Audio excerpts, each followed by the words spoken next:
hyperbolic times for a speaker in my position to refer to the topic at hand as if it were one of the most important issues facing mankind. What's less common is for that, in fact, to be the case. Yet I would expect little argument, and probably none in this room, about the importance of water. Biologically, economically, culturally, socially, and, of course, for all these reasons, politically.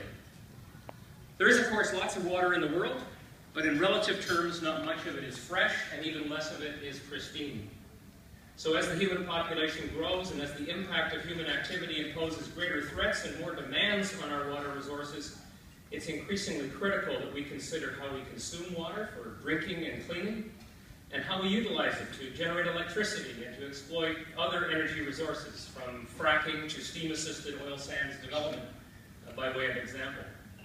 It's also important, as the people of California know all too well, and if today's drought warning is any indication, we may soon discover, to consider and to measure how we use water to irrigate food crops, and to water our lawns, and to water our golf courses. Another thing about water, from the protection of glaciers to the prevention of floods, is it occurs to me it never stays put. It never goes exactly where you want it to. And that means if you don't have a good plan to deal with that reality, you best have a good insurance policy. So we're confronted with a long list of challenges relating to the topic of this conference. Challenges that engage science, but go beyond science. They are challenges that require us to draw upon science to inform public policy and to modify human behavior. These are not challenges that can be met by chemists, biologists, or geologists working alone, much as their work is important to the enterprise. Finding workable solutions require us also to enlist the help of social scientists, of psychologists, and sociologists, economists, and others. And in addition, I would argue that it's critically important that we engage communities, both to share information and to learn from our community partners, as well, of course, to enlist their help in mobilizing public opinion and driving government decision-making, so the deliberations that go on here actually can be turned into impact and have impacts on society. What that means is that we academics need to come down from our ivory towers and accept that we are not the sole repositories of knowledge or sources of influence, that First Nations, that others in the community have much to teach us and are essential to the process of seeking and implementing solutions. It's the same ethos that I'm happy to say drives Simon Fraser University's vision that Ingrid referred to, a vision to be an engaged university, a university that is committed to extending and deepening our community connections, to inform and enrich our educational and research missions, to be sure, but also to enlarge our social impact. And consistent with these beliefs, I was very proud when this week Ingrid was able to announce on behalf of SFU that we've launched the Pacific Water Research Center, a center that is committed to integrating the social and natural sciences in the quest to find answers to our complex water issues, a center that is indeed dedicated to engaging in a common enterprise with communities, including First Nations and other communities, to seek the right answers and to ensure those answers translate into constructive action. The goal is to create an interdisciplinary, community-connected water research center that supports resilient water systems.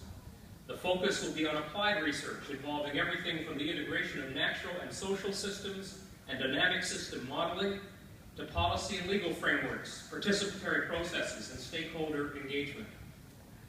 It was conceived as well that our Faculty of Environment more largely would play this same role, to engage across disciplines and to act in concert with communities. And I must say, I think this is so important. I think if we in the Academy don't take advantage of the relationships we have with communities to transmit the knowledge we have, as well as to gain knowledge, then a lot of our work will be wasted. It will be dissipating, like so much water. If we capture it and harness it and apply that knowledge in ways that empower communities and enable communities to empower us, then we can go that much further. And I really can't put the enterprise any better than our Dean of Environment has herself said, and let me quote her. Traditionally, academics have engaged in research and have best then sought to apply it to the real world. The center aims to inform research questions on the strength of local and regional priorities to ensure that community-engaged research leads to positive, community-relevant changes. Now you can see why I'm a fan of Ingrid's. For an example of how that plays out, you really need to look no further than the event that was held yesterday that I'm sure some of you attended, the SFU Blue event. That was an event in which our researchers joined with community partners, with First Nations, with other university colleagues to discuss the needs and possibilities for protecting and conserving our stressed global water resources. And using the same approach, the Pacific Water Research Center will serve as a forum for the integration of issues and a clearinghouse for the dissemination of findings. You might want to think of it as a sort of perpetual water summit, taking the kind of conversations, the kind of ideas, the kinds of solutions that are percolating here and extending them throughout the year so we can really drive forward and ensure that those ideas are not lost but indeed are used to drive positive outcomes in policy and in stewardship of this very precious resource. In respect of your deliberations, you have a very impressive program and some amazing challenges. Thankfully, the people in this room, I know from looking at your credentials from near and far, are well up to the challenge. And I'd just like to applaud and congratulate you for participating in this conference. I'd particularly like to congratulate the organizers, who I know have labored mightily over many months to ensure that this conference happens and to ensure that it is the success that I'm sure it will be. Your own far-reaching deliberations, your interdisciplinary collaborations, your community engagements will, I know, illuminate the problems we face and will help to lead us to the solutions we so desperately need. And with that, come rain or shine, drought or not, hopefully not, and with your efforts less so in the future, I wish you the best for the rest of the day, and I wish you good luck in your work to come. Thank you so much, and good night.